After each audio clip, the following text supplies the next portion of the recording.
website and learn more about our school. Our school has 5 New York State approved programs, which means that upon successful graduation, students can go straight into the industry. So I literally have graduates, 50 graduates next week who will be starting work with MTA, who will be going to work with different smaller, construction companies, and those who have decided to move on to college as well.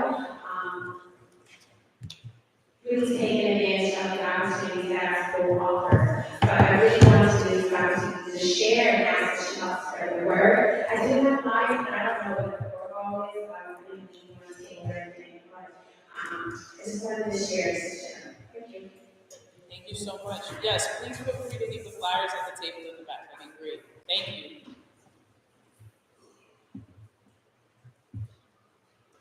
3 minutes, Mr. Francis.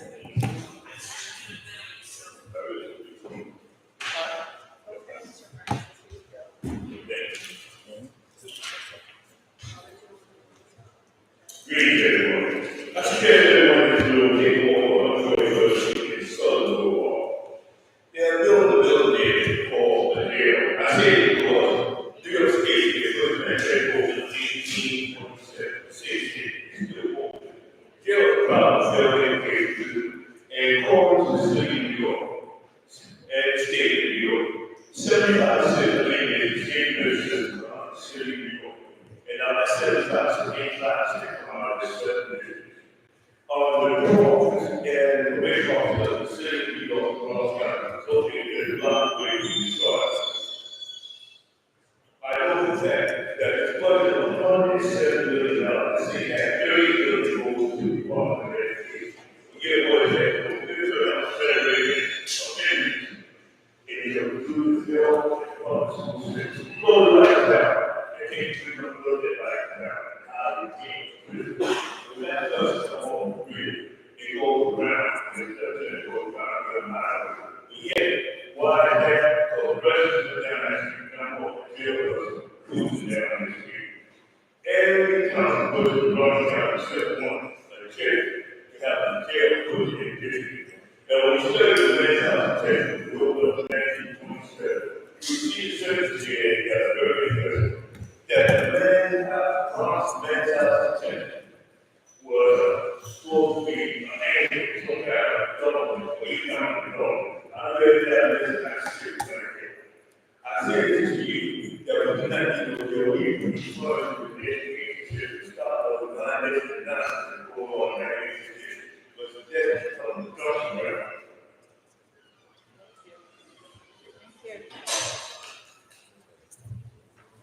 Thank you, Mr. Francis.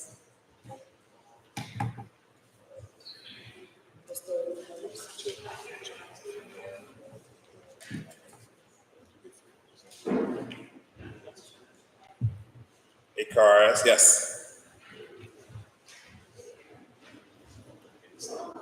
We don't have any slides. You just speak verbatim what you're going to be doing. And, I'll project. Yeah. Is 3 minutes good for you? Yeah, that's fine. Thank you. Robert Carabello with AKRF, representing 101 Lincoln Avenue in buildings just to our left here. We have a petition in with the Department of Transportation, revocable consent to install some foundation elements and anchor bolts just outside the building within the public city sidewalk that will be used to support the installation of a deployable flood barrier should we all get a call in the event of emergency in the next flood. The flood barrier will not be up all the time. This is just the foundation elements that go into the sidewalk so that if we need to put it up, it's structurally sound and anchored to the sidewalk. When you walk over it, you'll see 4 little stainless steel covers about 1.25 inches in diameter, flush with the concrete, no trip hazards, nice and safe. Again, up against the building within the first 12 inches from the building facade. You'll see that for about 180 linear feet, but the building is right on the lot line. And the posts are pretty much spread out 1 every 5 feet. So you'll see a bunch of these little stainless steel covers, and the deployable flood barrier is not installed. They will, by the requirements of the Department of Buildings, once a year, a crew will be out there to assemble the flood barrier for practice, so that when the call comes in the event of an emergency, everyone knows what they have to do and where all the components have to go. So you'll see that once a year as required by the Department of Buildings. Other than that, you'll see some flush stuff on the sidewalk that looks a little shiny. Everything else is underneath the sidewalk. You shouldn't see anything else. So as part of the DOT revocable consent process, part of that review is not only with all the city agencies, utilities, but also the community. So that's why we're here today. There are some materials that I shared that could be available, I'm assuming, after this, if you have any more interest to take a look at the details.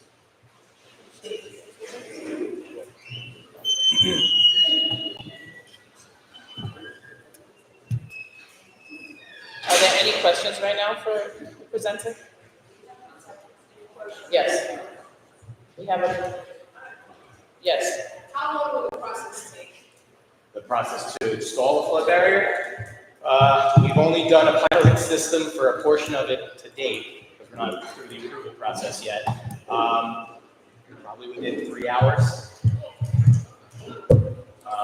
Yeah, it is steel and aluminum flood logs. If you've seen any of the flood barriers across the city, it's really no The different. flood barrier is just for 101 Bruckner, correct? This is for 101 Lincoln, which has got frontage on 101 Bruckner as well, but the portion of this application is only when the building touches Lincoln Avenue. Everywhere else, the flood barrier will be situated on the property, not out on the public side. 101 Lincoln is not the clock tower, is it? No, it's just over here, the grouping of 4 towers, right Is on the that corner. Brookfield property? Yes, So this flood This is is- for Brookfield properties? correct.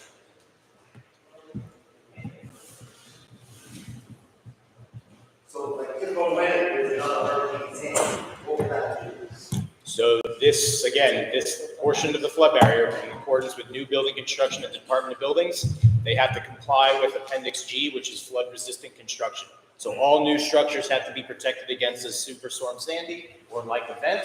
And part of the requirements as part of new construction is to ensure that those entrances are all protected. And that just goes for the commercial spaces that are fronting the public sidewalk. If you've all walked by the site, you'll see that the main driveway up to where the main residential entrances are has been elevated. So it is not in there. So FDNY and other emergency responders can get to the building by different means, depending on what stage of the storm we'd be in. But theoretically, their trucks will go up into that turnaround, or if they need to arrive by other means, such as boat, they can get there and the residences are above the flood elevation. So this barrier protects the stores, which would be vacated prior to getting an emergency call and deploying the flood barrier. Are there any other questions? Thank you. Yep, thank you. All right, so we do have quorum at this time, so we're going to proceed with roll call.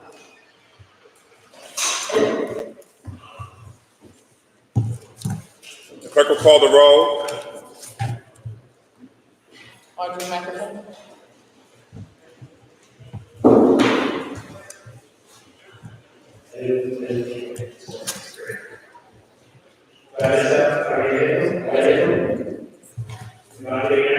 Yeah.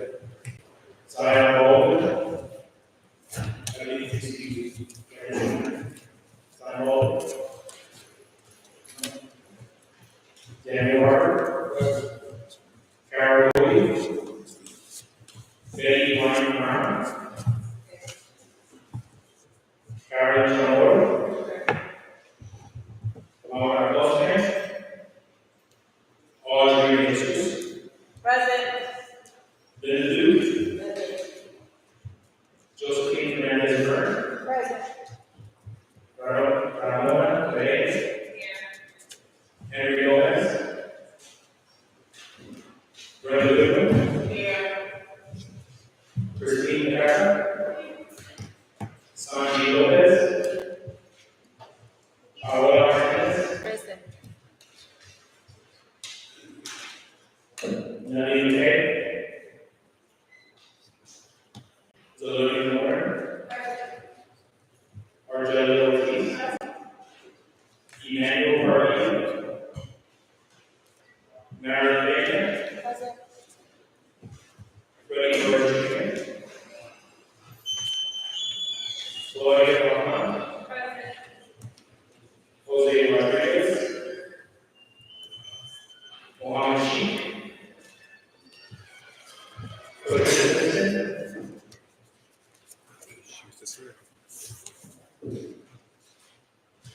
Simpson. Patricia Simpson. Present. Christian Turner. Whitney Williams. Caesar Young. Chairperson Ayala. Thank you so much, Stephen. I do want to acknowledge at this time that we have our New York State Senator, Jose Serrano, here. So thank you so much. I also want to give you the floor.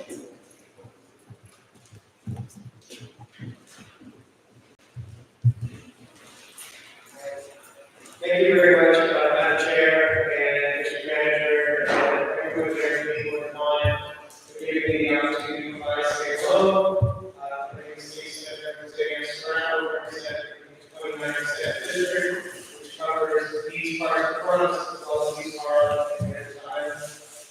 It's a pleasure to be here before all of you. We've been excited to discuss all of you quite a bit for the last 6 months, so it's good to be back. In the district community to be able to report to you on some of the things that have gone on in our legislative session, as well as issues that we hear deeply about in the community. Before I get into that, I'd like to express my gratitude to you, everyone, and to all of the community workers for the great work that they do. Over 25 years ago, when I first got started in public service, it was on my community work 2024, which is a year regarded by Thanksgiving. And it really means a deeper understanding of the role of land use, all the different issues that the community work deals with. I know it's a lot of work, a lot of late nights, and it's a big time commitment. So we're very grateful to board members and to the public who interact with the board. It's intrinsically important to the way our democracy functions. In Albany, we had a very successful session. We were able to pass our budget and laws of election protections, which will help keep people in their homes. Throughout the whole debate about conservation, which I was very supportive of this legislation, I can say over, those of us who care about agree that building continuity in neighborhoods is so important to building economic strength and building political power as well. It is really that neighborhoods lose so much of the character and all the significance when people get priced out or when they get pushed out by the previous neighborhoods. And that's why good cause protection, good conservation gives a bit of a level playing field to ensure that there are good cause for everything. And this will help build continuity in the community. So I think it's really important and I'm very happy that this happened. And I think it's important that those of us in elected office get the message out to residents in the South Bronx and in all parts of the city that they are protected by food conservation and they should know what the rules are for this food law and ensure that people do not get adjusted from their plans. As chair of the committee on arts and culture, I work very hard to ensure that we have robust arts funding. We restored a lot of the cuts that were proposed by the executive to get our arts budget back up to $89 million. It had been proposed at $41 million. But those of us who work in the arts will understand what artists go through, understand that is a very small amount of money to be invested in something that is so important to our city. Without the arts and culture, we wouldn't be here. We wouldn't be all the things that everyone reports it to be without that strong cultural base. The arts are a perfect vehicle for discussions on social justice, on ensuring that we have equity in communities, and really giving a voice to more and more people. So that's why I really argue that we should support the arts and fund them as something that is foundational in our society, not just something that's nice and happen. I also work hard to ensure that our parks funding was restored. These are state parks, but we do have state parks in our community. We're representing State Park, the Denver State Park, and Upper Manhattan. Our state parks are very important, not only funded, but we were able to restore a lot of that funding and enhance it. This is the 100th anniversary of our state park system, and this is a good opportunity to help build infrastructure in places like Fair Mountain, in places like Lake Welch, where so much of our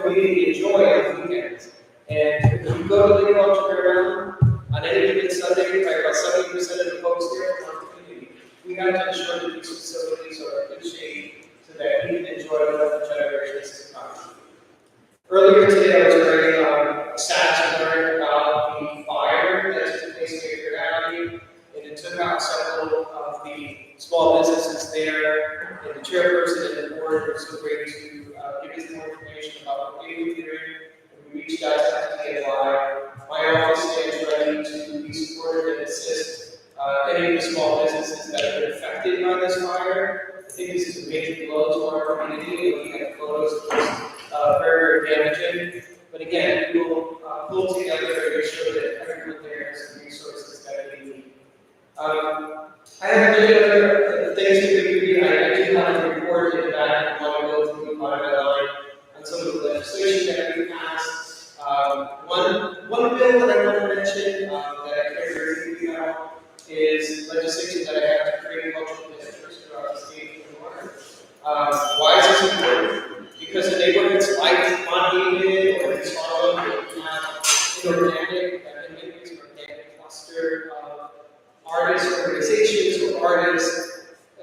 My cultural districts bill will allow these neighborhoods to apply for cultural designation, therefore getting additional assistance from the New York State Council of the Arts and ESD and other state agencies so that they can apply for funding, get tips for marketing, and help grow their arts and cultural organizations. So the cultural districts bill, we did pass it. It did pass the assembly. We're waiting for the governor to sign it, so hopefully that's but again, my report is back there if you want to ask me any questions. I'm more than happy to entertain it for those. Thank you. Are there any questions? Delaney? Hi, my name is Delaney. I also share leadership for Black Laws Policy legislation. My question happens to be a big for sharing success in Albany. My question happens to be about the Tenant Opportunity Purchase Act. What was the status of that? That's something that would allow buildings that are being sold to have first rights for tenants. That's something really important to obviously people in the South Bronx who are eventually building from renters to owners. So I want to know what status is going to happen. I know it's been trying to pass for 10 years now. Yeah, definitely supportive of that. If I recall correctly, that Senator Myrie, that is the lead sponsor of that bill, if I recall it correctly. Again, there's a lot more that we need to do in Albany. I believe that bill passed this year. And I can double check on what the status is. I can check with the sponsor of the bill. But I am a co-sponsor of that. And that, to your point, it builds not only continuity of communities, but it builds vested interest amongst tenants because they now have an ownership, given the ownership of the community. These are things that don't happen quite a lot in our community. So it is very good. I think it's a very simple way to build continuity, certainly supporting. I will try to get, I think, a deeper understanding of where we are now for action. Any other questions? Okay, so George Ellis is my chief of staff. I usually have other representatives who come to review meetings. I will certainly get to be more present at meetings when I'm not talking, but at any time, please feel free to reach out to my office. My number is 202-828-5829. And let me know your issues, suggestions, or concerns, things that you want me to be aware of. It really is a pleasure to be here with all of you, so thank you. Thank you so much. So at this time, I'm going to ask if I can get a motion to approve the agenda by show of hands. I make the motion to approve the agenda. Second. Okay, so if I can get a motion to approve the agenda with the necessary adjustments that, one, I'm going to move NYPD up because we do have a few of, who do we have with us from NYPD? Identify who's with NYPD, please. This your name? Commander PSA 7 and Executive Officer. And then from the floor. Yeah, excellent. Thank you. So I do want Motion is to accept the motion with the necessary changes to allow the 4-0 to present. can I get a second? I motion? second, Madam Clerk. Madam, 20 seconds. Any discussion on the motion? Any abstentions? All in favor say aye. Aye. Okay. Thank you. All right, so now we're gonna ask NYPD to come up. We're gonna start with the 4-0 and then we'll start with PSA 7.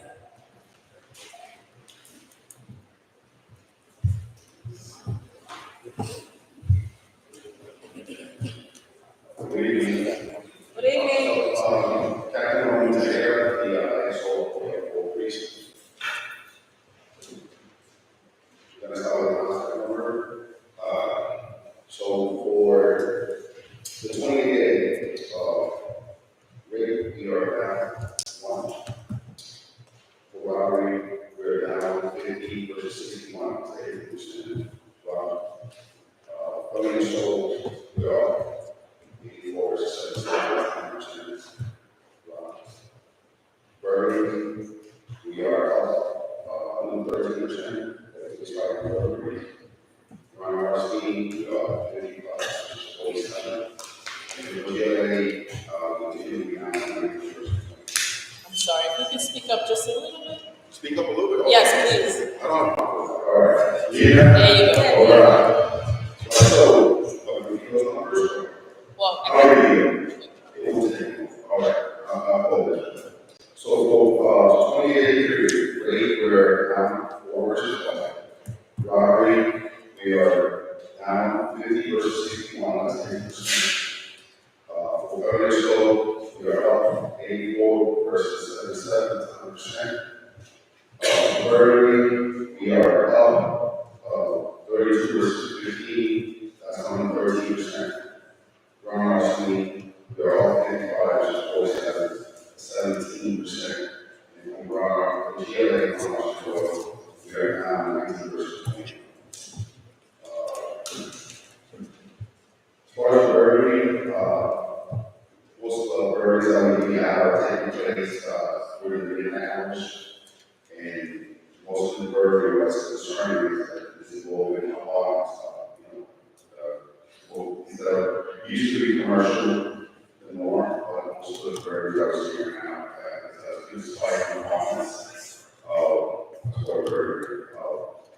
Residents have 13 burglaries, 13 active residents, so I have been to a resident, so 28 period, that's 10 arrests, 3 burglaries.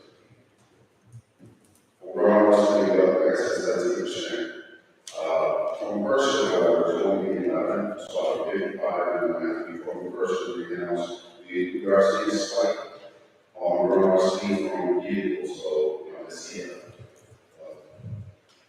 First, say, your vehicle is smashed the window, they take the first, that's the larceny and burglary. We've seen a lot of that stuff happening. Shootings, we did have 3 shootings in the 28 period. We have one on 6-4, 2-4, and this gentleman got shot in the face. However, it was not fatal, he made it. And we also have one shooting on 6-12, got shot in the back. That's 3-1 by 1 street. We had raided, and we did have an arrest in New York City. And once June 16, 147 10th Avenue, there was a car in a drive-by shooting, and there was a group of guys hanging out, and one of them, unfortunately, got hit, non-fatal as well, and it was not in the car. It's still going out. Good evening, everyone. Councilman, Government Officer, Police 7. Also have Executive Officer, Robert Video, and I have Special Promise 10. The NCO started with his 7, if you can see this here with me. Just to piggyback on everything Councilman has said, for us, we're seeing drops in every single relevant as far as the next crime code. I'm not going to get to, because their numbers are, by extension, our numbers, because thousands within the 4 precincts. So, just real quick with the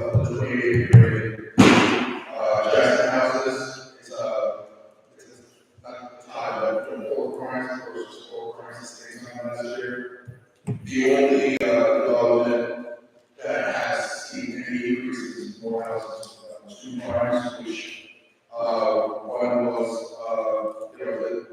the ball and the Bible birthday for his whole family, as far as, shootings, in addition to shootings that you mentioned, on just, 2 days ago in St. Mary's House, we did take on a shooting at about 3 p.m. We believe that this is going to be a crew-related violence, which we're still investigating between 2 crews, one that's located within St. Mary's House and one within the Bolshevik precincts.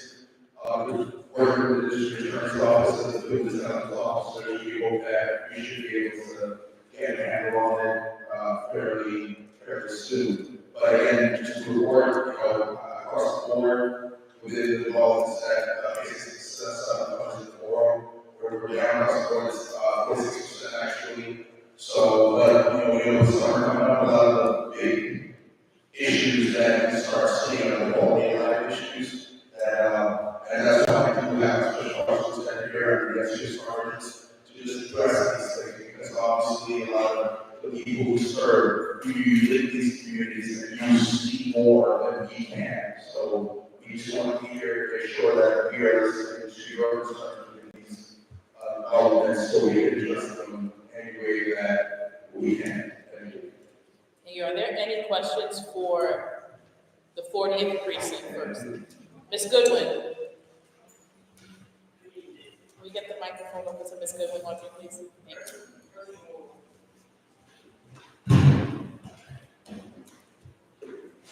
First of all, I have to thank each and every one of you all for your service.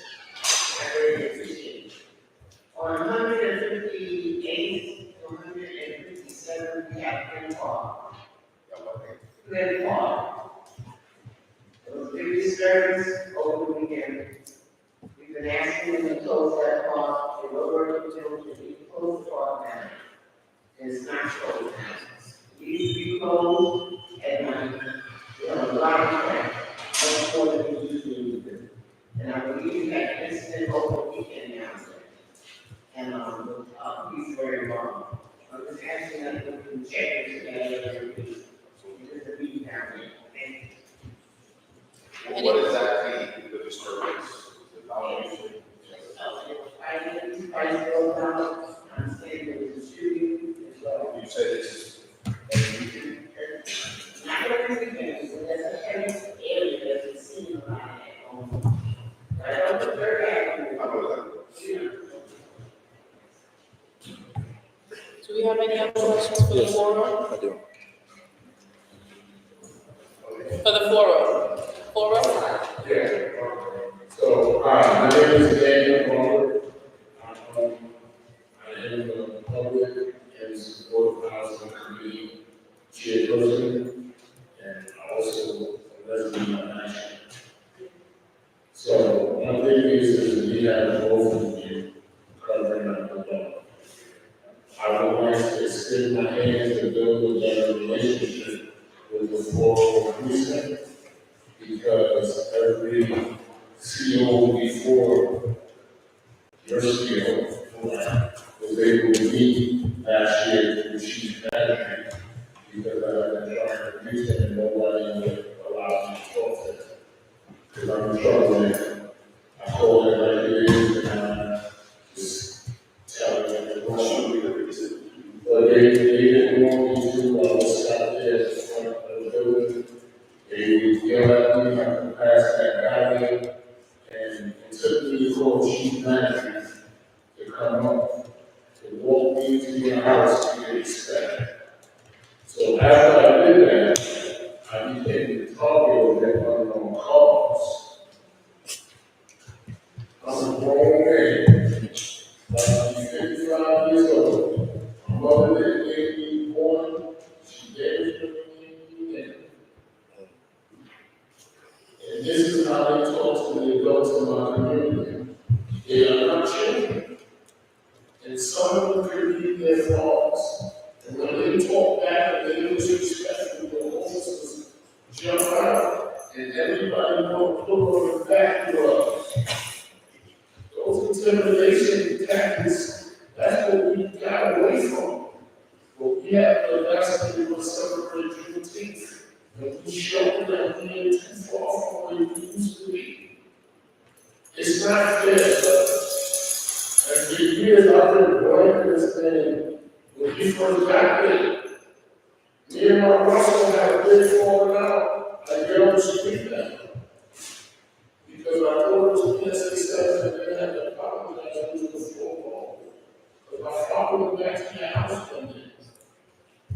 They got me there when they come into the public house. And I'm also a city chair, so I'm responsible for every resident that lives in the nation. And they continue to disrespect my residents and stuff. And I couldn't tolerate that. That's not fair. I'm saying for certain, these are things you said you want us to see our school. No, I have this person, I said, I want to extend my, for, yes, I want to extend my hand to work better with you. You used to come to the wrong. But after being disrespected, I need to go walk in the house. So, all mine, we need to walk out. No problem. No problem. Thank you. Thank you, Nancy. Are there any other questions for, the student? Here, yes.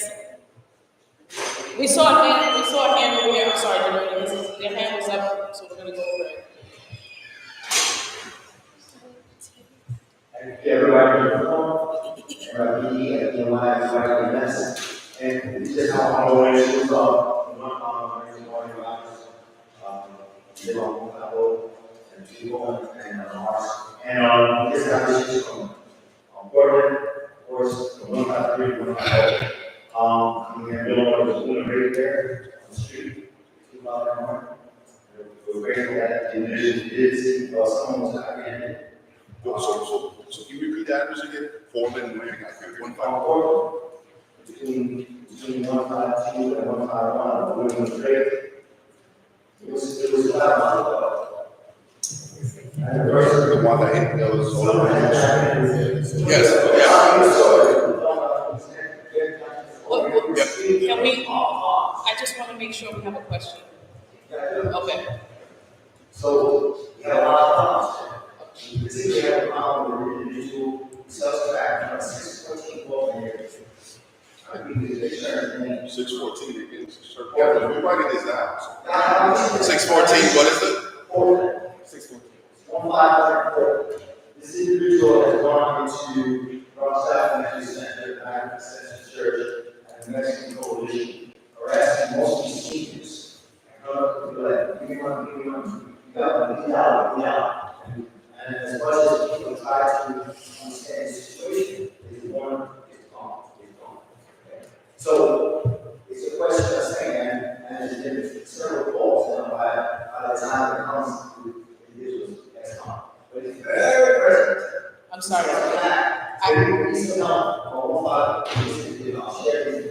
Just for clarity, is this someone who needs mental health services or, because I'm confused, I don't know if there's two different people.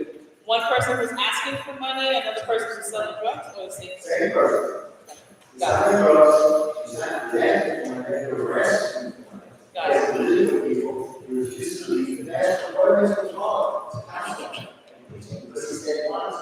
But it's not, sincere with that. He's sincere about getting money, he's sincere about arresting most of the seniors. And he's sincere, and he sells crack, and on a 614 for an area. Got it. Thank you, Mario. Who else had a question? So, I think a couple meetings back, at least 4 meetings back, we started asking that the statistics and reports that are brought in really reflects actionable data, not just reading off of concept.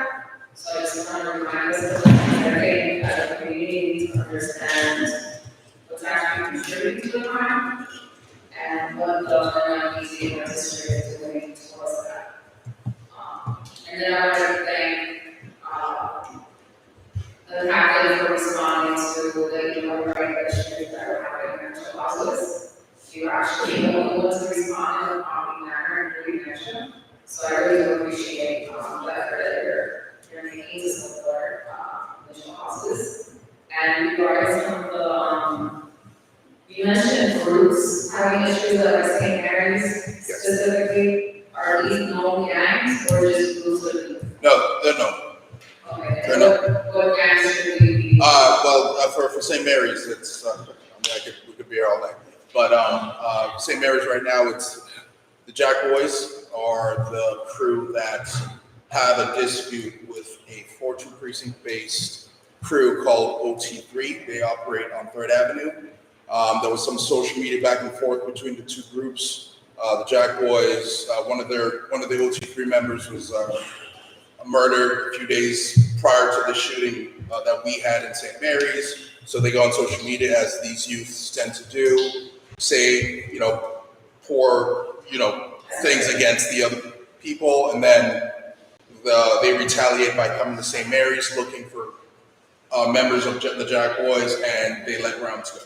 So, I don't know if there's but how can the community identify, right, these two groups and be more alert so that they know what's actually. Unfortunately, it's one of those things where, because of their youth, we are also just getting up to speed each day with who's, as they say, jacking, what crew they're with. And a lot of the times we don't know who they are till they start making, their gang signals or slogans on social media.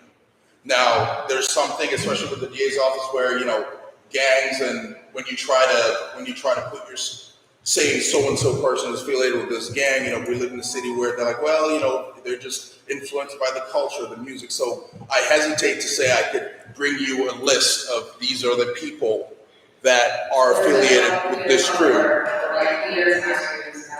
No, nothing about no, it's not tattoos. It's really just about, I know because I saw you on Instagram, making some hand signal, or I see you're about 20 years old, you're within St. Mary's, and I will ask you, are you, whatever the crew is, and if they are, they will own up to it.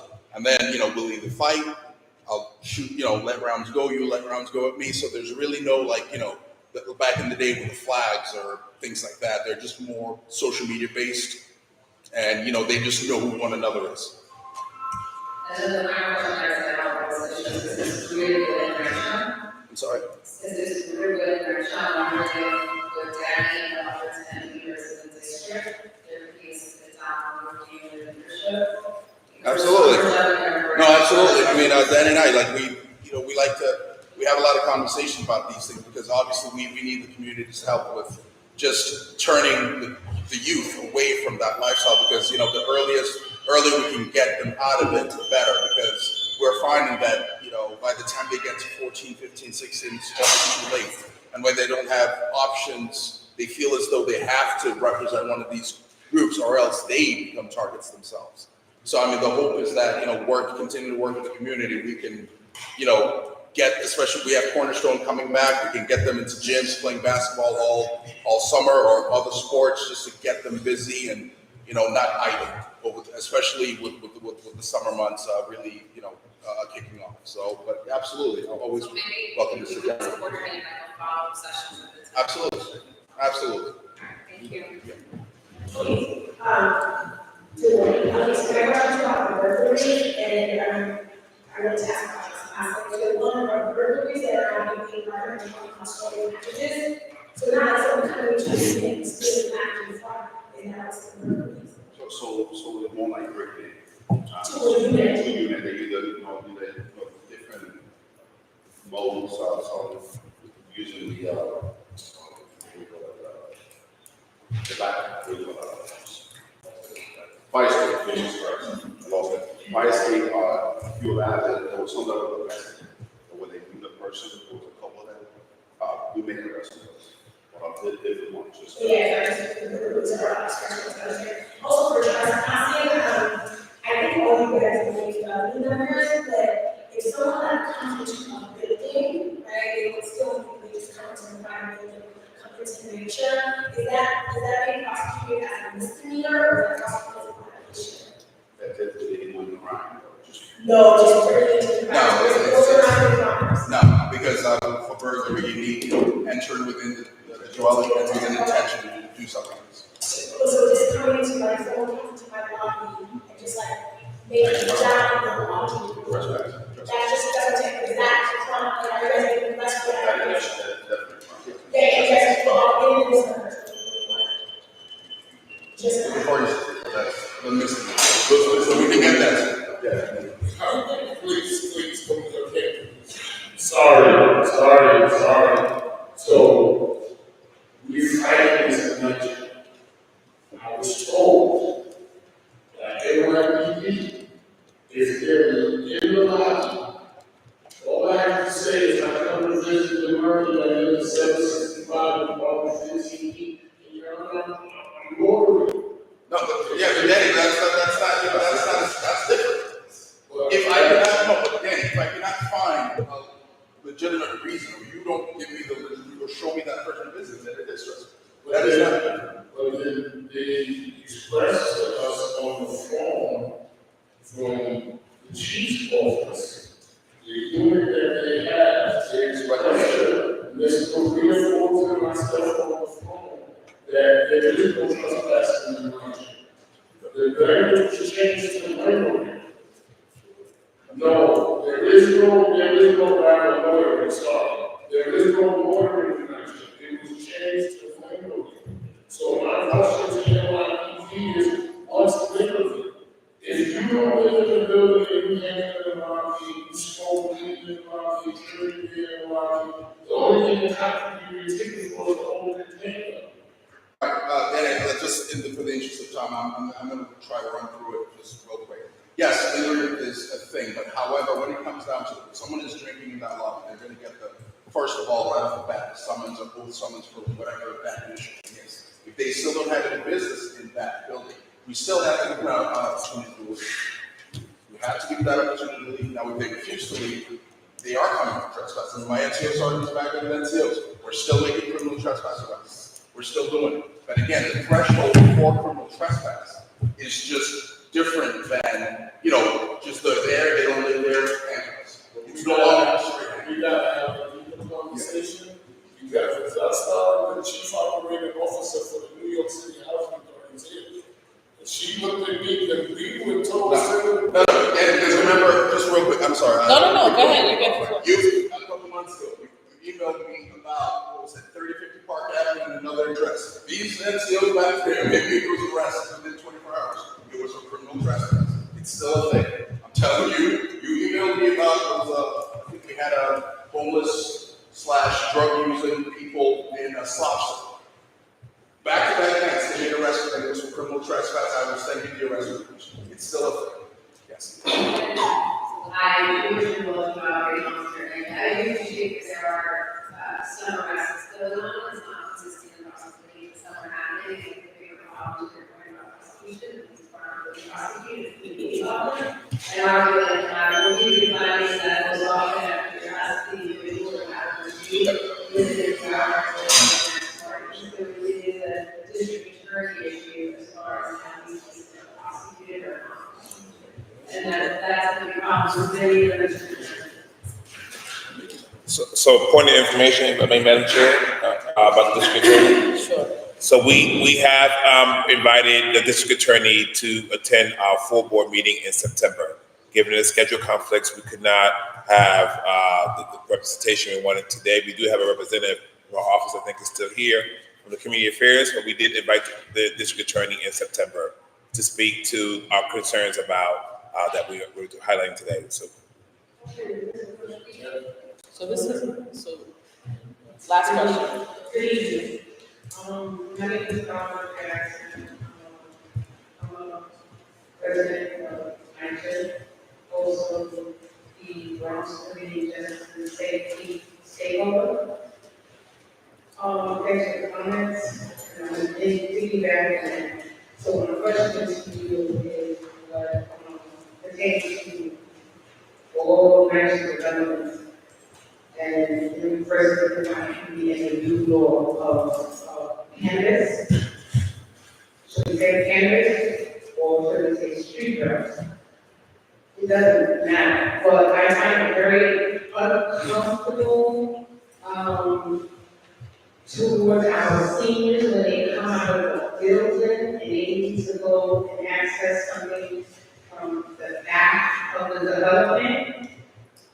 What I'm finding out is, it's competitive, because now you have the Hispanics and blacks set up tables, to sell their marijuana on nicer ground. And it really makes the seniors uncomfortable to walk through them, have to walk through them in order to get to their destination. I understand that this is a legal deal, a sealed and legal deal, but as far as NYCHA and NYPD and my concerns for my community, is there anything that y'all can do to, move forward with finding a safe station for these cannabis dealers? Yes, In ma'am. our corporate manner? Like I said, Sergeant Rodriguez is right there, Jorge, just give her your info. If they're selling marijuana, we will do something about that. That there's no gray area as it relates to that. They're not setting up, New York State when it comes to, what I mean is they're not allowed to. So we will do something about that on NYCHA property. That's NYCHA property and anywhere else. They're not allowed to, it is a legal part. No, but it's not legal to sell. It's not. They're not a dispensary. So how is it that NYPD can walk past and keep going and not do anything? Well, ma'am, I can't. This is just a safety awareness to me, because I find myself walking through them and I feel like I'm going through a sheer soul train line. Where is All that? that heads are looking at you when you walk behind them. Is this the group on Alexander with the juices and? It's Mitchell Houses. So maybe we just go to the section. Yeah, so we'll go decide about it, but as it relates to selling, they're not allowed to do, they're not a dispensary. As I said, I'm not against what they do to your business, but it's about how you do it and where you do it. So They can't do it. I believe that there should be somewhere, a section somewhere, way in the back somewhere, and it should not be done. Ma'am, they can't do it, so we'll make sure to get all the info from where they're doing it. Thank you so much. And any other further questions for the NYPD, you can email them to us and we'll forward the questions over. So any other questions, we'll forward them to the PD. Right now, we're gonna move along and we're gonna go into our presentation from NYCHA. So we can have the Chief Operating Officer, Igor, come up.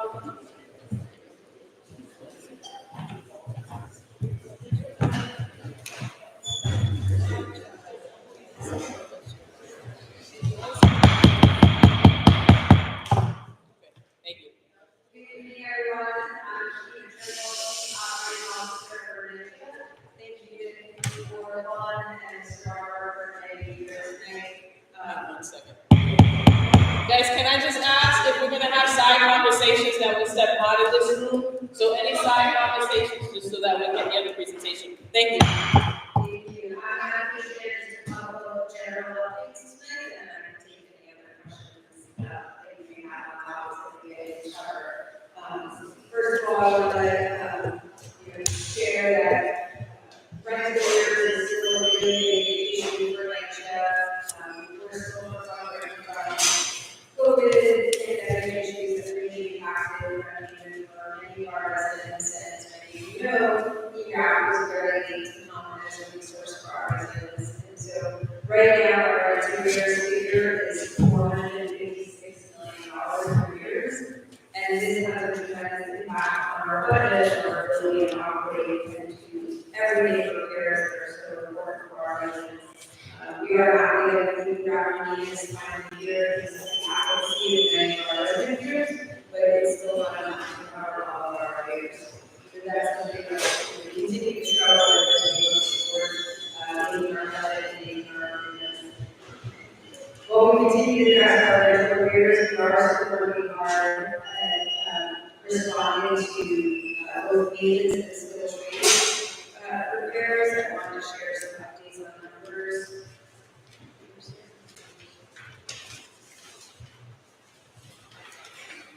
Over the past 2 years, we've made some changes at NYCHA in response to our federal agreement that's basically required that we reorganize our business processes and change how we do business. And and that is then we structure our operations to be a neighborhood model focus where every neighborhood needs to be more social rates, more areas, as well as more input for people who are trading and having workers respond. And so that we were able to reduce our maintenance worker backlog, our response time on our maintenance workers is 6.2 days to have maintenance repair done.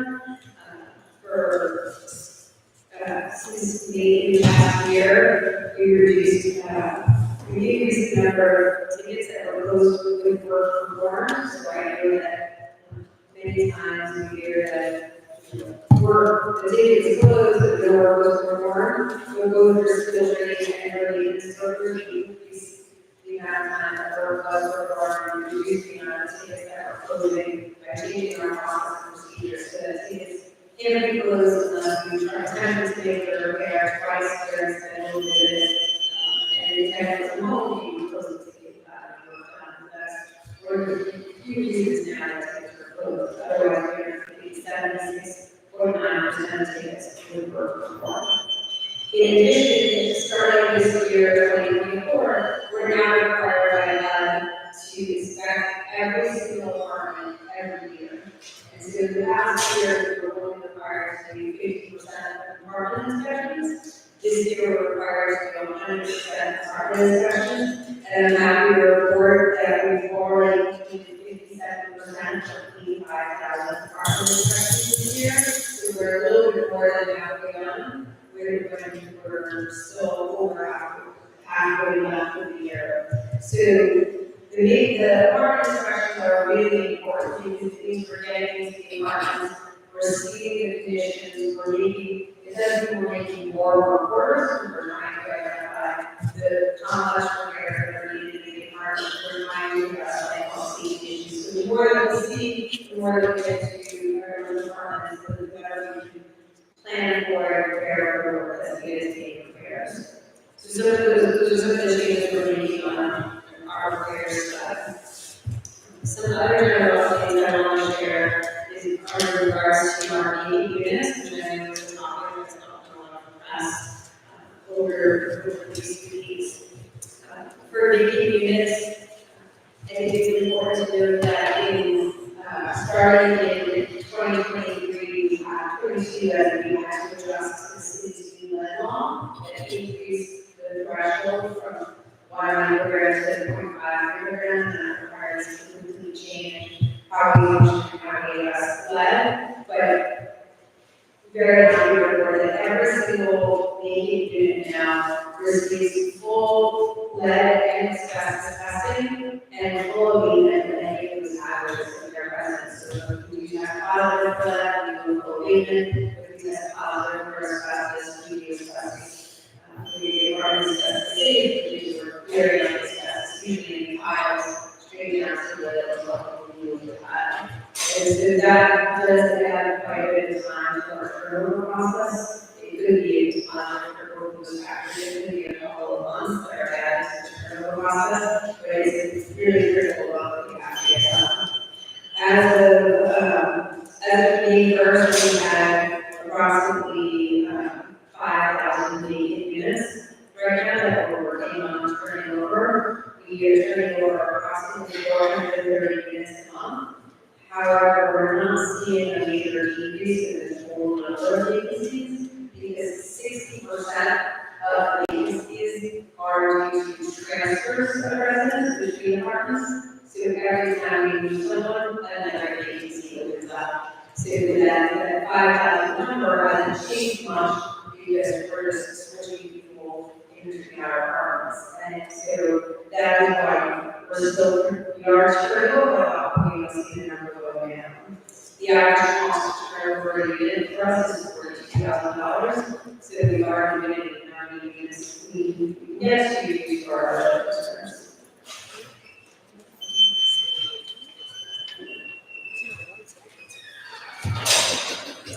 And lastly, I just want to make an update for those of you who are following. We did open our section in this for the first time in years recently. It was open for 1 week, and in that 1 week, we had over 630,000 applicants. Actually having it is really easy for lots of properties in New York City right now. The next step is for NHS to go around and people get applications. We plan to select 200,000 applicants for the lottery process, and then you the eligibility reviews on 200,000. Once an applicant is selected for an eligibility review, we will follow up, contact them, and establish a wait list by August 1st. Once the wait list is established, applicants will be notified, and they can check their status on our self-service portal.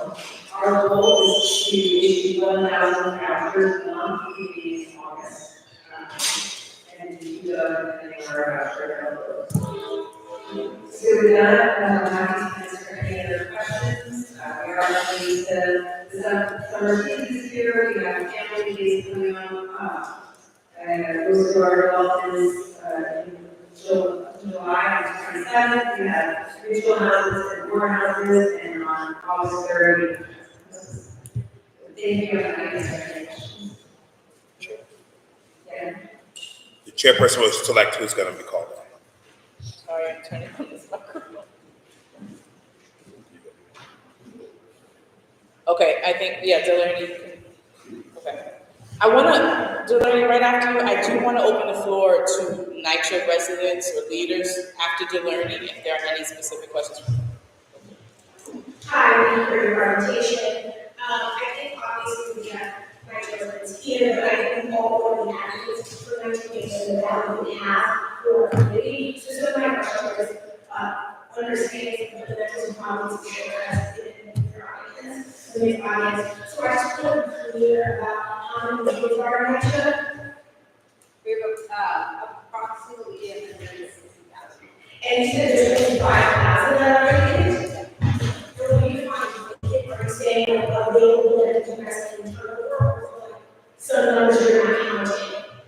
That's we call it vacant available, so that's the number of vacant apartments in the future. So how many are vacant unavailable?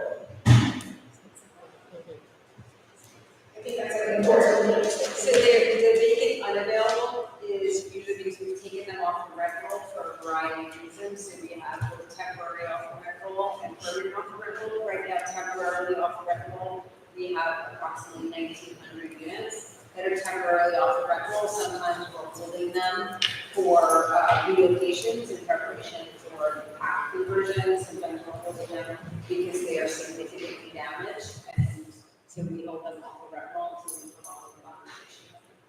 Okay, and, all right, so, and then you stated this starting voucher that you're giving out hopefully 1,000 vouchers. Those are not necessarily for actually just Section 8 vouchers, is that correct? They're for anyone who applies for Section 8, during the Section 8, list that we opened up. Out of 630,000 people who applied, it could be meant to Section 9 residents that wanted a Section 8 voucher. And so we'll choose 200,000 of those applicants through a lottery, and then we'll start working with eligibility.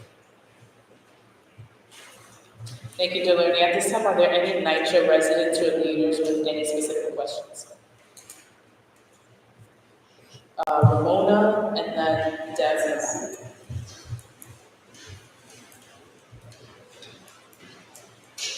So you mentioned that the cost of real estate at the year is 42,000. Can you confirm what, how much money, private developers are actually able to reserve to facilitate the implementation of the unit that's being converted to property section? Sorry, the question is how much a private developer pays to turn over? So you guys are saying that the cost is 42,000 to be able to rehabilitate the unit. Not to fully rehabilitate, this is just our turnover cost. The term. So when a private developer takes over as a part of property-based section 8, how much money do they receive to this work? So I can't speak to what the private developer cost is. I don't have that information in front of me, and I'm not involved in those details. But typically, when a private developer takes over the property, they're doing a comprehensive rehabilitation, so they're going behind the walls and redoing the pipes and things like that. It's a full rehab. What we're talking about for turnover on vacancy is, again, hazard removal, and then usually new painting, new cabinets, maybe new bathroom fixtures, but it's nothing structural. So it's a very different scope of work. So I think I would appreciate you to confirm that's in the team with the actual numbers, because tenants are reporting that to do exactly what NYCHA does, and any of the developments that are being targeted for conversion, the cost is actually $90,000 per unit, which means that we're doubling the amount of money a private developer gets, instead of just funding $42,000, and it's not just to be, it's going to be Chelsea and half of the plaza on the lower side. So But again, those are taking full the right- comprehensive modernization, it's not a one-for-one. It's not. Those are comprehensive modernizations, they were turnkey, because those developments are not in a condition that requires a comprehensive takeover. But I'm sure they can confirm that for you. The other question I have is, of the units that are either available or unavailable, how many are you allowing, your use to be something for a developer for us to set up an office, a leasing office, or a auto showroom? So like at Austin Seaport, there's multiple apartments that have been rehabilitated, and that development still hasn't been converted, and HUD hasn't received any applications to go through the conversion. So you're holding up at least 5 units in that development and allowing a private entity to take apartments away from housing, availability for folks that are seeking this kind of housing. Do you know in how many cases you're doing this, and how many units we're using to that? I don't have that information here, but I will get back to you. And we talked about having 50% completion rate for inspections. What is the completion rate for this district?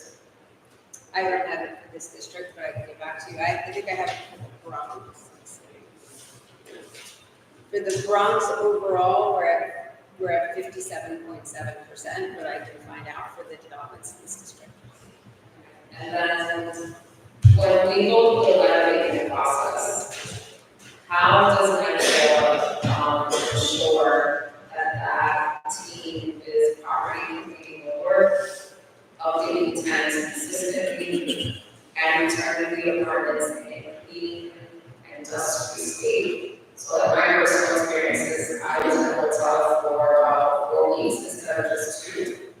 And had very good communication, no clarity, and returned to a home that was no longer than how I got it, and actually was a hazard to me. So what's the role of NYCHA here, downtown or at the management office to ensure that that's not the norm? I'm very sorry to hear about the experience that you had with the program.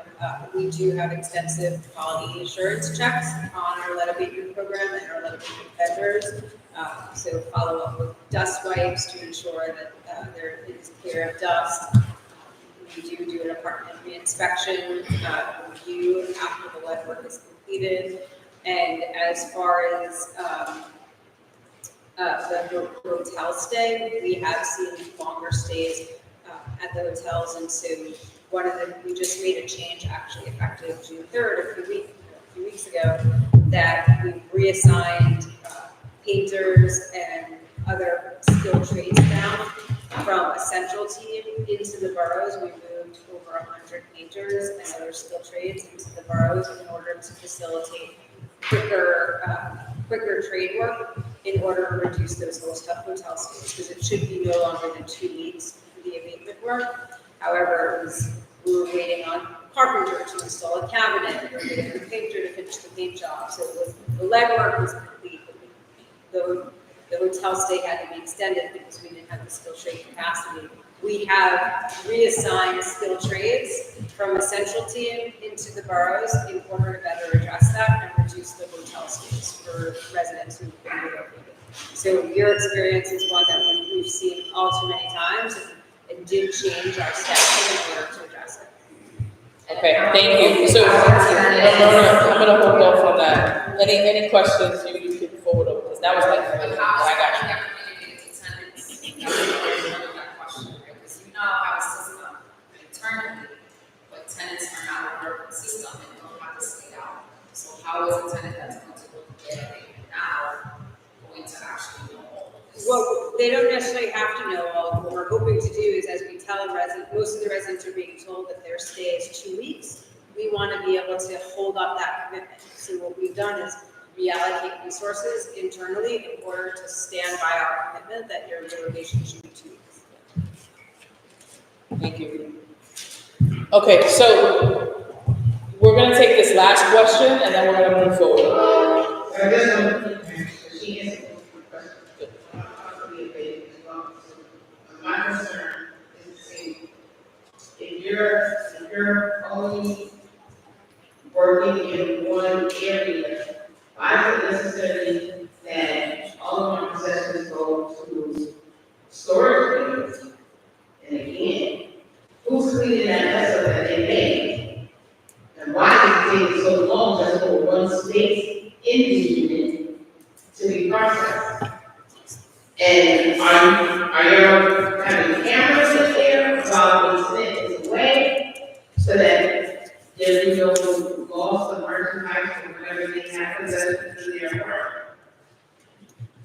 So lead abatement work is very heavily regulated, and it's very dangerous material. When you're doing the lead abatement work, you're creating dust, and we want to make sure that none of that dust settles on any of your possessions. So it is very important that we remove the possessions and your belongings from the room that's being abated for your own safety and for the safety of your possessions. So that's why we move everything out, even if we're only doing part of the wall. We want everything out of the room so there's no chance of dust exposure. So you're just saying, you're saying they're not asking the tenant to remove everything out of their apartment. They're only asking to remove. The lead hazard technicians, the experts, will make the determination based on the amount of work that they're going to be doing in the apartment about what has to be removed. So are you liable, is NYCHA liable, that's what, is NYCHA liable for anything that happens to that person who shoved it into a hotel? That is not city. Thank you. Okay, I'm gonna go with Priscilla from Millbrook and then we're done. Hello, good evening, everyone. I'm going to be quick about this. The first thing I'm going to ask about is the CCC long-wait times. It is taking entirely too long for people to get through to an operator on a CCC. It's taking anywhere from an hour to 2 hours. After a person waits so long, they cut off and they can't make a complaint if they need help. Residents have been coming to me and I have reached out to the skilled trades and the CCC for services for them. So I would like to know when that's going to be fixed. And let's see how this could be fixed. About skilled trades, planning units. I want to know when the numbers of people that work in that unit is going to be increased because as it stands right now, the Bronx still have a shortage of people that work in that planning unit to take the complaints from the residents and also for skilled trade time in order for things to be worked on their apartment. So those were some of the things that was really pressing.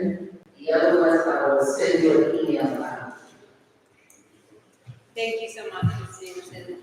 So thank you for bringing up the CCC. That is a really important issue. It is very unfortunate the times that we've been seeing. So we did make reductions to the CCC operator staff as part of the 2024 budget that we passed. We are on a calendar year budget, so we started probably around January, that the production were made. We did realize that that caused far too long of wait times, and we were working to refund the operators. So we are now in the process of rehiring both operators and temporary staff at the CCC in order to bring down the wait times. I do want to encourage as many people as possible to use the app or the website in order to put in your tickets. You can put in 90% of your tickets through the app or website. In addition, the IVR, which is the automated self-service queue, when you need to call into the CCC, there is no wait time to use that automatic self-service function. I know it's a little bit clunky. I know it's a lot of buttons to press, but you can, again, put in 90% of your tickets through that service, and there's no wait time to do that. So please bear with us as we are trying to rehire the staff to look those wait times will be back down in the summer. And remember, as resident leaders, you have your direct number to the tank. If there is an emergency, please call that direct number to get the quickest service. Eva, I want to say thank you for coming and presenting and bringing your team at this time. And any other questions that we have from the audience, we definitely will be getting them to you. We look forward to continuing this conversation and some of the things that I know Ramona has asked to maybe get some information to report back. We'll reach out and we'll send those to you. But definitely want to just say thank you for coming. And I do just want to add that our waste management team will be here next week for the sanitation subcommittee, so we can also answer more questions. Awesome. Thank you so much.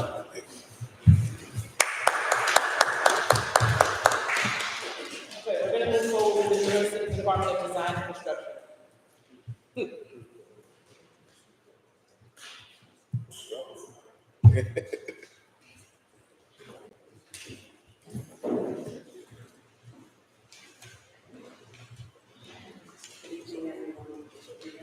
No, it's not on. Thank you.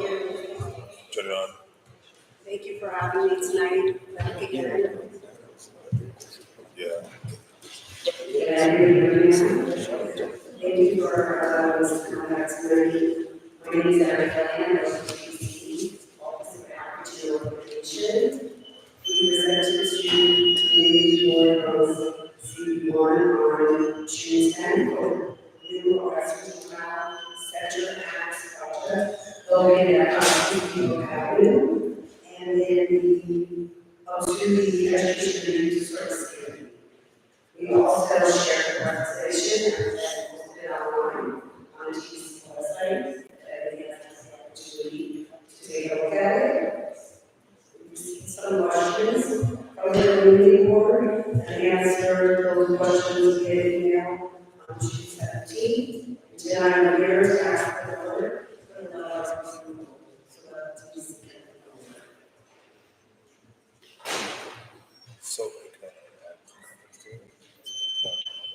So this is to add some context. Yeah, Mike, please.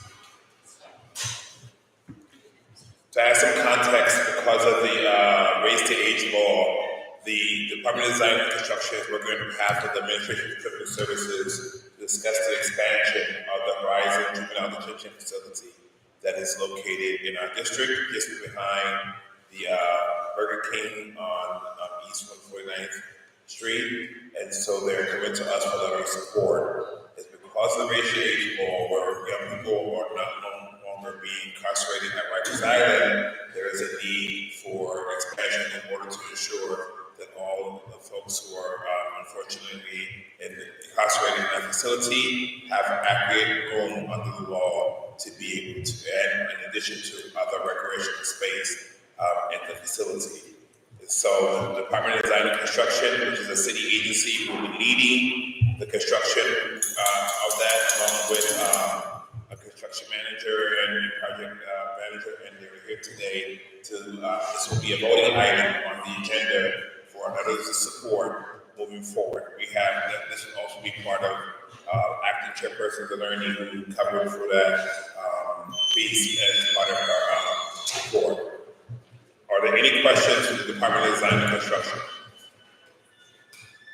Okay, thank you. Thank you.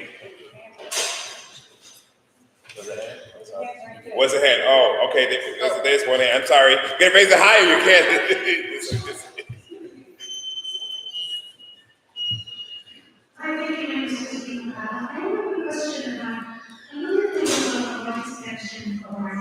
costs of $100,000. And I believe the budget, you have a total amount of the budget for this extension plans? I do not have that with me today, but I can respond to the board and share it. Oh, good, okay, as a follow to that very quickly, was there, I don't understand for the sports movement, were there any programs or areas built in for career pathways or where you didn't have to have for the youth as well as the movement and the sports? I do believe that ACS will be able to answer that question for you, but they do have, we did receive some questions and inquiries. I don't know if that was shared today. So yes, it was. These are this committee questions. So that if you, so this is, we did receive questions directly from the committee, but not from board members who are not part of that committee. Yes. So everybody should have gotten these questions and answers in the email. Yeah, So they are going to they will be adding, healthcare, education, vocational training, food services, staff support, and facility support. Thank you. Thank you. Any other questions? Thank you. All right, so we're gonna be moving into our voting items. Oh, so this is not good. So Learning, I don't know if you have anything to report from this project, from the committee? Are you right? Yes. Okay. Okay, as student for design, actually the new chair for education. So this project is something we've been working on for a while. So pretty much my ACS has a right to build, expand the Horizon facility 85, right? This expansion, which is voted on the approval of the construction. They receive the money from the raise of age, those more than 11 to ACS for this expansion. Raise age meaning that decided as a state, 16, 17-year-olds no longer requires. So right now, I think it's not, Horizon is like us that where people are sleeping in the hallways and they're around their beds. For the people in because 16, 17-year-old that are detained have felony, they're there for more than 6 months. So they're there for a much longer period of time. So they're causing a lot of issues with people in the hallway or the hallway that you can understand. So we are just improving the design, construction, that design construction does include space for learning and space for sports and things of that nature. The architects can use thing. I'm not sure if you guys got that as well. The design does look great. However, if you guys are revising it, that construction will be going for 10 years. You guys have a long time. However, they do have DSSA, and it's not emergency status. So that means it should be on time. And the schedule process is going to be some years. The first thing they're going to do is reconstruct the recreational center. So therefore, the children will be using that space. They're building a new building, so it's going to be an expansion, so the older building will stay untouched, and then the building will go up. They have to feel that they can move around. Guys, it's going to be there, the building looks nice, the barbed wires are going to stay. There's another key here that is further existing and providing the expansion, but that's the first. Thank you so much. Just for a point of clarity, what was the outcome of the committee? Well, we voted yes and asked some clarifying questions, once we knew that it was a health facility, right? And then you built in the current health facility, questions of the for the space here. It's gonna be 179 beds, so like, I did tell them to build, they will come, but they're saying they'll send people there, so just offer that to guys. We were happy about the rec space, the actual rec space, the national center, we're servicing community is gonna come in and some college programs for them. The programming has done to the low for building design, actually, guys, so we still have room for that, we're gonna do a short version. But the design is focused, okay, and additional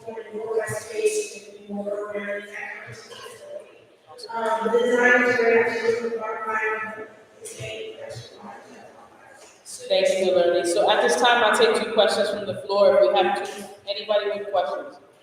Let's go with Sonia.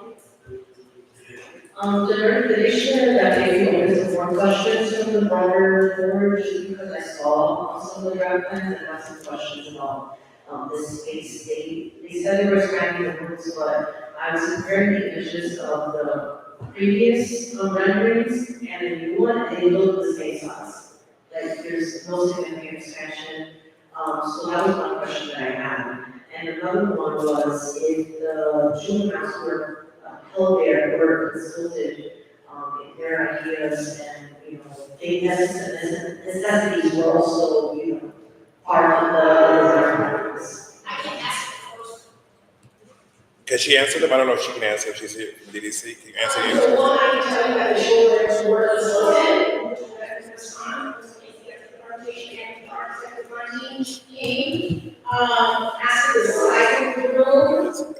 That is something that you said, they change, so we always go with amendments, and we are going to have, that already in it. Because we definitely have, we're going to have to letter, then change the practice, and then what we didn't want to say, we had to come back for another letter, the design can change, and they need a lower approval for the exact design to go forward. So we didn't want to say that in September, there may be a tweaking or something, they need to come back to us. My recommendation is if you vote, people that we want to see.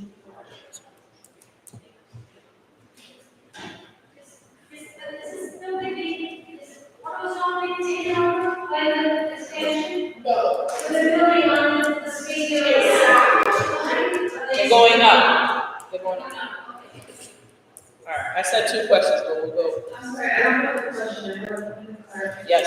I'm sorry if I recall the difficulties in learning, but I don't think you really get the facility because you did not have form at the meeting. You ready to bring it forward. You wanted to bring it forward. You said bring it forward. Exactly. Clarify that, Yes. at the meeting, you did not have form that we decided that we were going to move forward for. That was it. We stopped the question because you only asked for 2 questions. Okay. Thank you so much. All right. What's that? Is it design build that they're using for it? Is it? Design build is like they allow you to actually move forward with the sourcing and the other parts of the construction at the same time. So like the closed records project is design build, which makes it faster. Yes, everybody uses the design build process. Thank you. Okay, so Thank you, Ms. Rockman. So we will do roll call vote for us. So we're going to do roll call vote. The clerk will call the roll.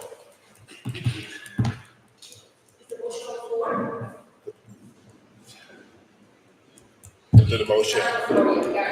Wait, get to the floor, they'll ask them, the chair will ask to the motion.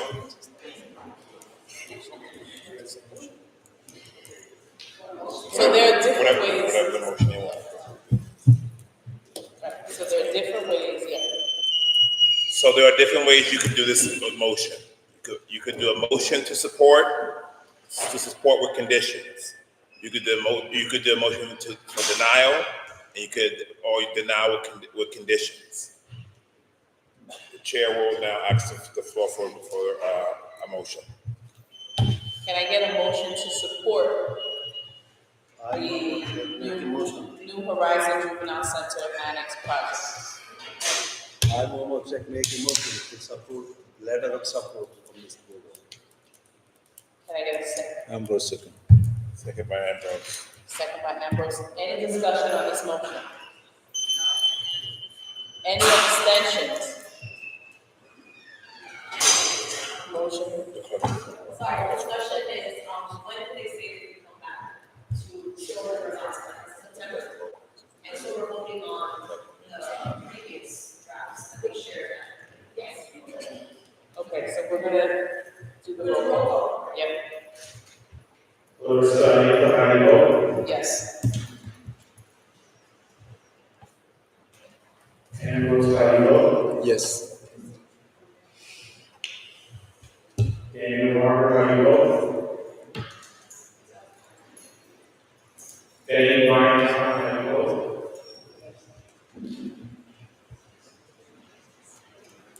Carolyn Shamora, how do you vote?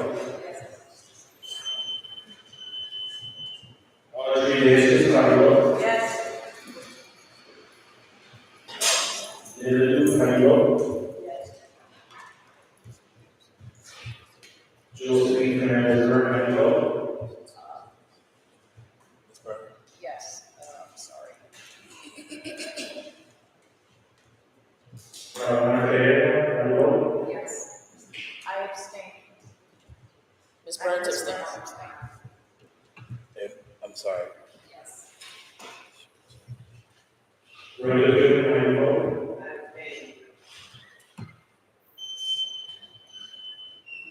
Christine McCarthy. Sanji Lopez, how do you vote? Yes, with the condition that movement space is expanded as proposed in the drafts compared to the previous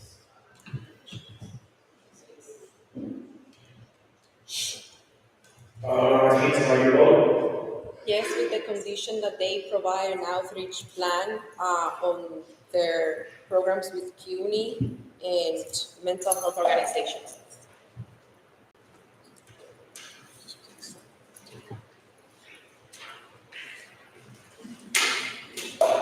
So there you are, how do you vote?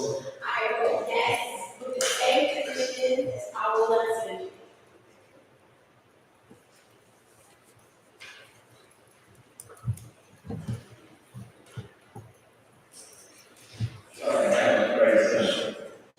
RJ Ortiz, how do you vote? Yes, with the condition that, yes, the mental health and the community education plan, Mary Kay, how do you vote? yes, with that condition. Freddie Burris Jr., how do you vote? Claudia Raman, how do you vote? Yes.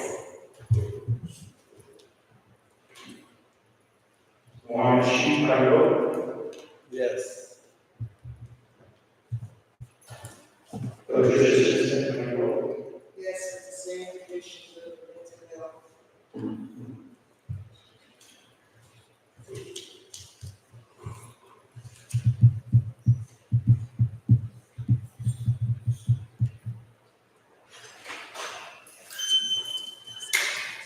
Chair, there's 16 yeas and 3 abstentions. Motion carried. Thank you. Okay, motion passes. Letter of support will be granted. Thank you. With those conditions.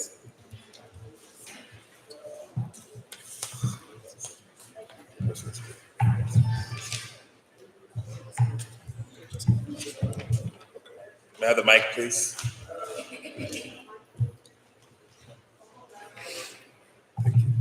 Thank you. Thank you, Sergeant. I want to be very quick about the City of Yes. The Committee on Economic Development, Land Use and Zoning voted to table the vote for this particular project because there is additional information that was requested from the department at the time, and it is not available. And even though we have a representative from the Department of City Planning in the audience, we recognize you, what we will want to get a voice vote if the chair allows to table this item, pending that there is additional information that is needed from the Department of City Planning. Thank you, Chair.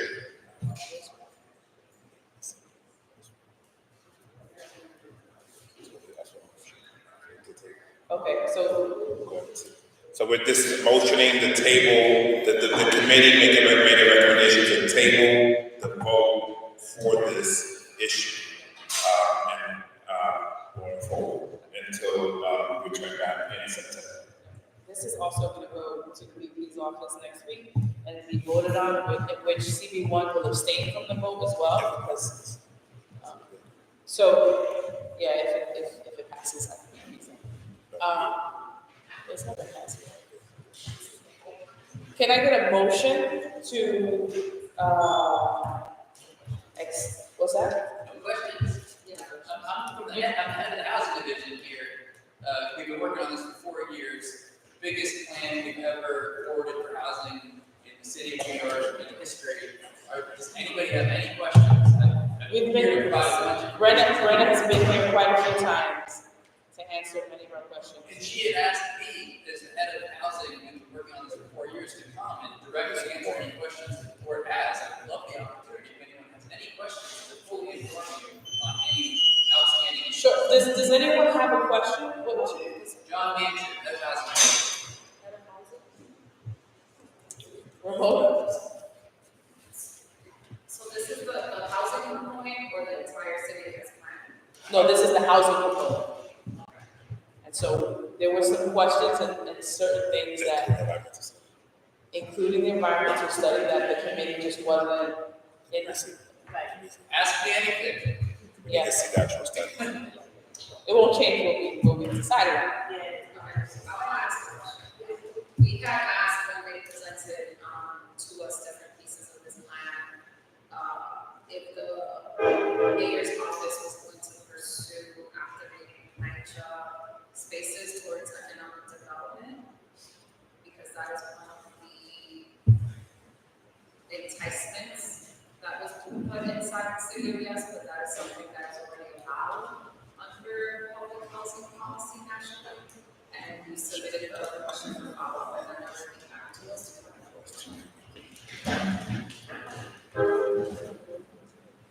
Thank you. Good question. You're referring to components that were in the city for economic opportunity. So, economic opportunity actually passed city council about 2 weeks ago. It did include additional allowances for commercial uses within national campuses in areas that are known exclusively residential. And it did include changes to home occupation rules, what you can and can't do business out of your home. So it did increase allowance of that as well, and apply citywide, including to within neighborhoods as well. This is the third big component. It's front of cities now. We'll head to a city planning commission hearing on July 10th, and then we'll head to a city planning vote in September. And then go to council after that, and we'll do it on the end of the year. Yes. So after the learning will come to Bobby.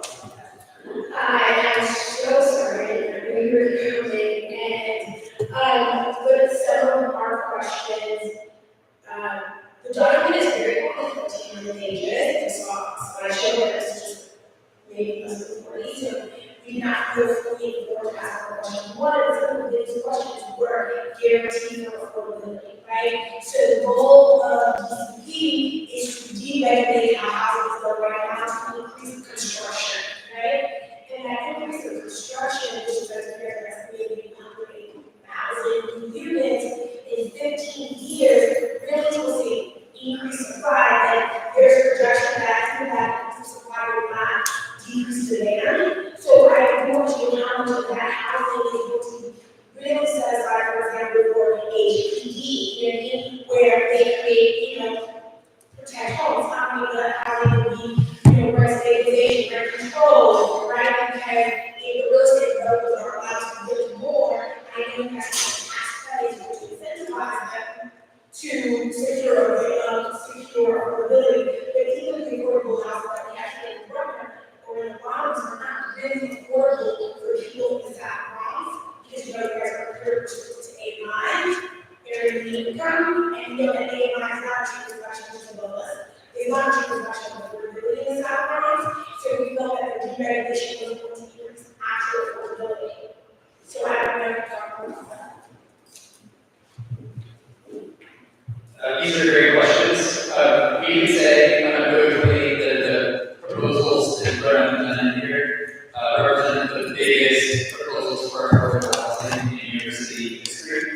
Because what we would do is extend the inclusionary framework, which works pretty well, but it only applies to about 13% of median high density districts. Bronx CD1 is entirely median high density districts. And it expands that framework to 100% of median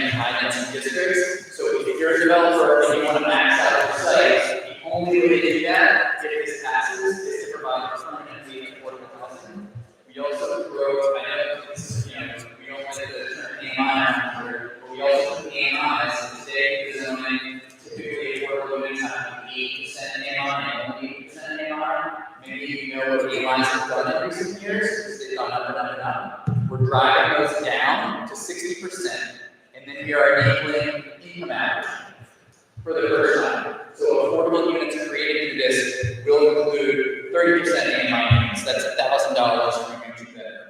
60% AMI units, 90% AMI units, 40, 50. So we'll create affordable infrastructure apartments for families of range of incomes instead of 80%, like the zoning does today. And I just want to say too, these proposals emerged directly from the city's fair housing plan done in 2020 and 2021 that showed obstacles to fair housing in New York City, identified how we got to where we are in New York City today, which is very diverse and very segregated, and identified specific obstacles, what we as a city can do to further fair housing. And being in Bronx 1, it's a very special place because do you know who created the most housing completions last year? It was Bronx Community District 1, had the most housing completions of any community district, any of the 59 community districts across the city. And the status quo, the reason why that is because development gets pushed here because it can't happen in other parts of the city, where over the decades, land use changes have prevented housing from being built there. Places like the Upper East Side, Upper West Side, parts of Lower Manhattan, you know the demand to live there is through the roof. Housing supply is actually shrinking there. It is actually shrinking through things like unit combinations and things like that.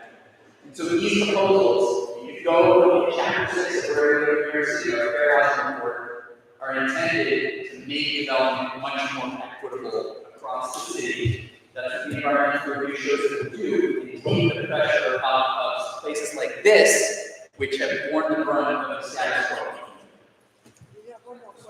I do want to say this, especially the way we brought up development here. We, according to the New York Times, which I think we can trust that they crunch numbers, have said that rent has increased almost 70% increase in Mount Haven.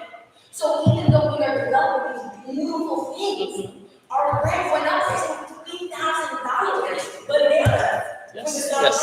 Which were the poorest congressional districts in the state. Yeah. That's exactly right. We are in the midst of the worst housing shortage in New York City that we have seen since at least the 1960s. And the problem with rents in the Bronx has to do with the fact that we are not building enough in Manhattan. We're not building enough in Brooklyn. We're not building enough in Queens. We're not building enough in Staten Island. There are 4 Bronx community districts in the top 10. And you guys need to do it yourself. So it doesn't matter how much you build here if we're not building anywhere else. So the whole point of these proposals is to make sure that we are building housing in all 59 community districts. The first time you've ever done this, even though it's just the most obvious idea in the world, how to address the housing shortage. You mentioned the 100,000 units. That's just this proposal would create 100,000 additional units. That's on top of about 300,000 units that we would create in that condition anyway. So you mentioned we're about 400,000 or 500,000 short. This is one part, not the only part of the plan to build enough housing to address the shortage. It drives rents, it drives displacement and gentrification pressure, it drives overcrowding, it drives homelessness. And that's not your fault. That is, you guys are doing your part. But there are so many other parts of the city that absolutely are not. And that's what we're trying to address. She has a question up here. Paola. Question? Okay, so my name is Paola and I'm the chair of the Housing and Economic Development Committee for CD1. Thank you so much, John, for making it tonight. We've had, I think, 2 presentations, 2 or 3, 2 presentations for this housing plan. I think there are more questions than answers. And part of it is because a lot of the language that's used in the proposal, it has to be broken down. You know, we have a lot of smart people in our district, as you can see, they do the research, they ask the right questions, but the information that has been presented is difficult to digest. Now, we in this district support good development. I think that the main reason why people in the South Bronx cannot afford the units that have been built in our district is because of developers' greed. Let's make it real. The homes that are being built are not for the residents that live here, and I think everybody can attest to that. So, to better use your expertise and your knowledge, thank you so much for making it tonight. I think that the chair and I and other members of the community board will have to come to presenting something to you, perhaps a special invitation, something where we collect more questions, which is what we want to do, collect more questions from the community. But to be honest with you, there has to be a one-on-one, there has to be a compromise. Because if we're getting more units in our district, it has to be presented more information on how we're going to cope with the increase for social services in our district, sanitation, everything that will improve the quality of life for residents here, which is not being paid attention to at the same pace that we are building in this district. So between us, we're gonna come up with those questions, we're gonna come up with those needs, the information that we need, and go back to you so we can present something that the community can really understand. I have a master's in urban planning, urban policy, and to be honest with you, for me it's difficult to digest all the information. I think we also want to see information that pertains more to how the plan would impact our district. And it is good to know, that the city is looking into how to make everyone contribute their fair share. We have been doing a lot, but what is being done is not being done for the people in this district. So thank you, John, and we'll follow up with you so we can schedule something as soon as possible. Thank you so much, Paola.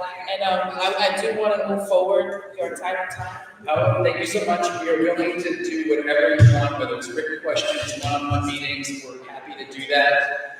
The point is, what happens in Community District 1 is also a function of what happens in every other community district here. You guys are getting pounded under the status quo.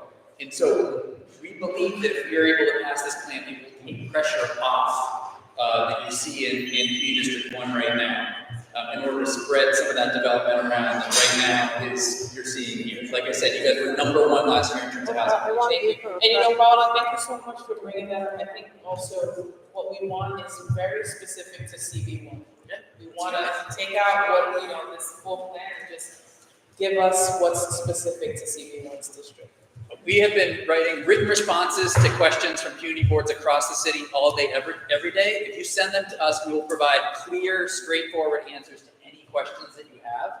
We really believe in this plan, especially for community districts like Community District 1 that are under pressure under the status quo, that bear the brunt of the housing shortage in terms of rents, in terms of the amount of development, in terms of gentrification and displacement pressure. This is for that. Thank you so much. Thank you. Okay, so now we're going to move on, and actually, so we're going to move on to the vote.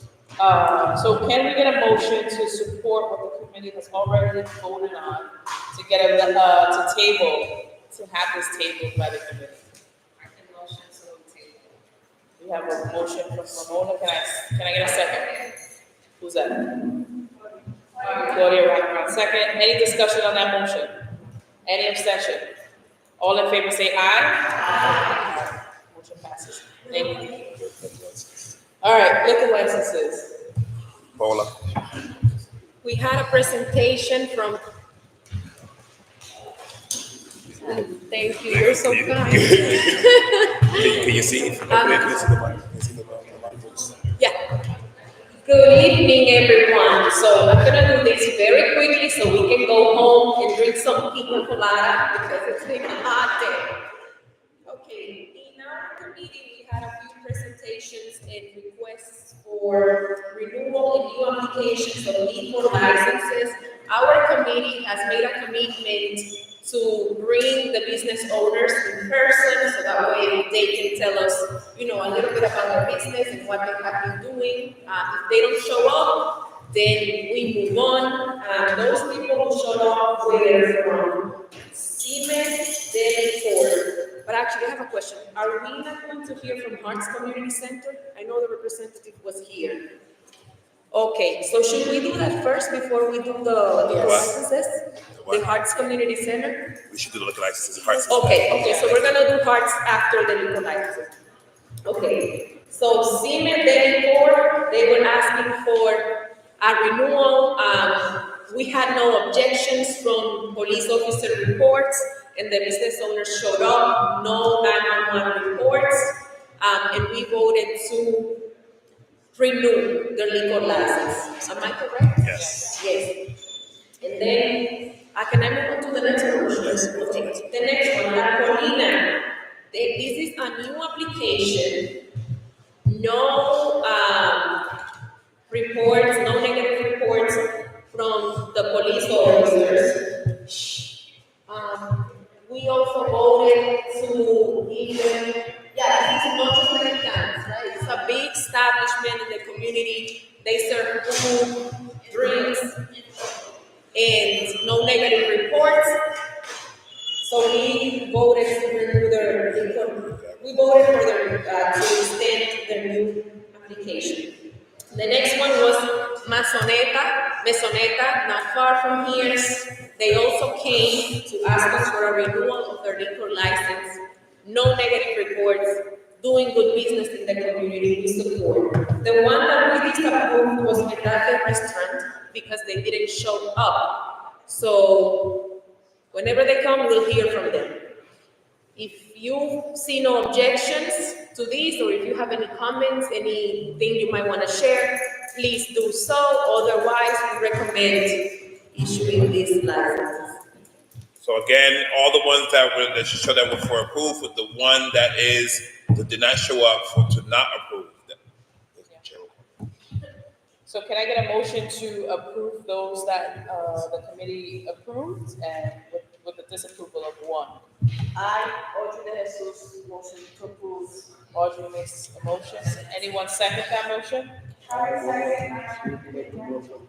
Marilyn Peña seconds it. Any discussion on the motion? Any abstentions? All in favor say aye. Aye. Thank you so much. The last thing, we saw a presentation from the Hearts Community Center. They are requesting a letter of support. This is a historic site that is being renewed to bring more services to the community. We really love the project. We love the design. We've seen it a couple times. And they're gonna come back in September to present the latest proposal, right? Because it has to go through a few updates during the summer. We're looking forward to offer that letter of support.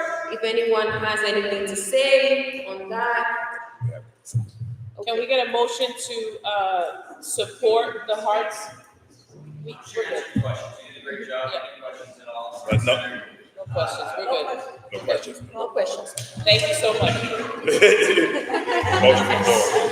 Can I get a motion to approve the committee's approval to support? I make the motion that we accept the committee's approval to give Hearts Community Center a letter of support. I second Audrey De Jesus. Any abstentions? Any discussion on the motion? All in favor say aye. Aye. Motion passes. Since we have the senator here with us, again, we welcome your support for this project and to see how it could be turned into a magnificent That's why I'm trying to make one to sort of listen to how the board feels about some of these, because that's sort of where we take our cues on a lot of these projects, so it's good to know that there's community support for a lot of them. Yes. And you share this historical and people. It's overdue. Thank you, everyone. All right, is the mayor's office here? Mayor's office. Anybody? Yes? Anything other than announcements about events? It's just events? You can share, if they're just events, you can share those in the back with us and we can go with them. Unless there's anything pressing. Vanessa Gibson's office, Rachel Torres' office, Alexandra Ocasio-Cortez's office, Luis Sepulveda's office, Chantel Jackson's office, Amanda Septimo's office, Brad Lander. Anything other than events? Yes. Okay, great. Good evening, everyone. My name is Renee. I am the Bronx Director for the City Controller's Office. I want to update you release our up-to-date version of the LGBTQ guide. It's the most comprehensive LGBTQ guide in the city. So I know there's copies of that. On now, LGBTQ. I have also been giving information to that. Thank you. Thank you so much. Anyone from Zamani Williams' office? Rafael Salamanca's office? Deputy Speaker Diana Ayala's office? We want to highlight Gloria. Anything other than events, Gloria? No? All events? I got you. No worries. We can share those. Anybody from Garcelle Clark's office? Yes. Yes. Garcelle Clark's office? Yes, he's here. Yes. Anything to share other than events?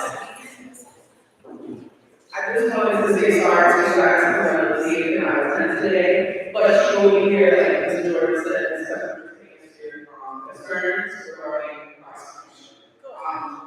Sorry. Yeah, she said good. Okay. Thank you. Sorry. Thank you so much. Awesome. So chairperson's report is for everyone to have a great summer. September, these 2 months of July and August will be still at the community board office, trying to think about different events and activities. The learning's cueing me in. Yes, the learning, what's that? Fruit distribution. Fruit distribution continues to happen on Saturday, with the exception of this Saturday, which is canceled. Of course, it's Bronx Pride this Saturday, so please come out and enjoy Bronx Pride. Other than that, district manager's report. Thank you. God bless and good night.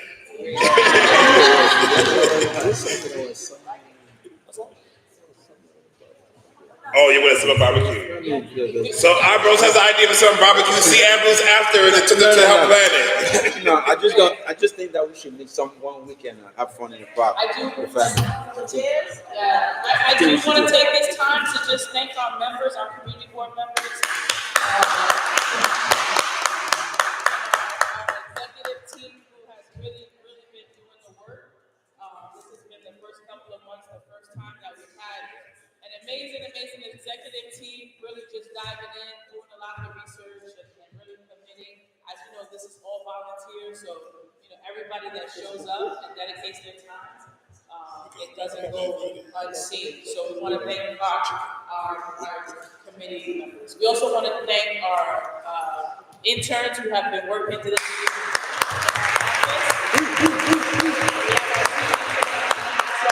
So you know who our interns are.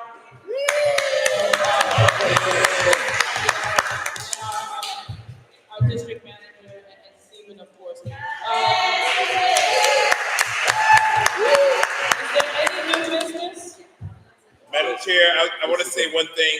I want us to all make sure that we unfortunately had a 4-alarm fire, as we talked about in the district, that 6 businesses lost and everything, a total loss right in front of the district office of the community board. I watched some business owners mourn and cry today. The chair and I, along with the Third Avenue Bay, because they take, like all of us, take what they do in this district and the little bit of money they had to keep this business running. And so if you believe in the higher power, take some time out just to remember. Glad that no one was hurt, but those who own these businesses, but also their employees now do not have anywhere to work. So these are families that are likely trying to figure out where things are going to happen next in their lives. So just take a moment out to think of them. Thank you. Okay, well, you're finished now. Any new business? Yes, the learning. New business, don't forget, I still have a meeting left, my policy meeting, but, one thing that I really wanted me to share, Amber was always encouraging us to do 311. She did a 311, she put it online, she put her phone number, sanitation called her and did this all issue, but then sanitation was like, just text me, don't do 311 call. And so Rick was like, do not listen to sanitation. So statistics can continue to be shared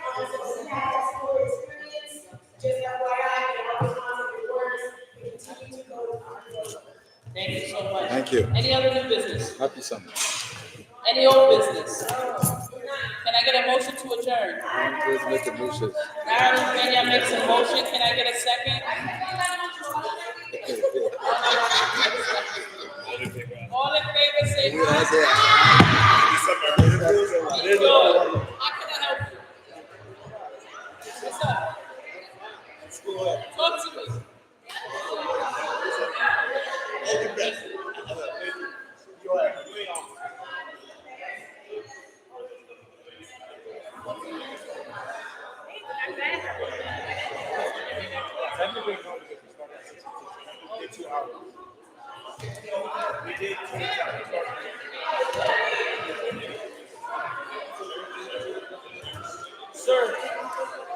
Sir, sign your life away, please.